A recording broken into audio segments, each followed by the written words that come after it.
pag-shake hands ni na Pangulong Marcos at dating Vice President Robredo, tanda ng pagkakasundo umano sa politika. Ang buong detalye ng balita nasa linya si Mega Patrol number 24, SM Alvin Lozano. Bicol Network News Report! Isang makasaysayang sandali ang naganap sa Sorsogon City kahapon sa pangunguna ni Senator Chis Escudero dahil kanina inihayag ni Pangulong Ferdinand Marcos Jr. ang kanyang kasiyahan sa pagkakasundo nila ng dating pangalawang Pangulo na si Leni Robredo. Sa kanyang talumpati matapos pirmahan ang aral program sa Malacanang, personal na pinasalamatan ng Pangulo si Escudero sa hakbang na ginawa nito na naging daan para sa pagkakasundong pampolitika.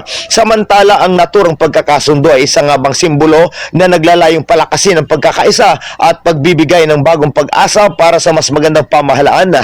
Mula dito sa bayan ng Pilar para sa Bicol Network News, kasama mo sa pagbabalita, Mega Patrol numero 24, Alvin Lozano, tatak tunay na serbisyo.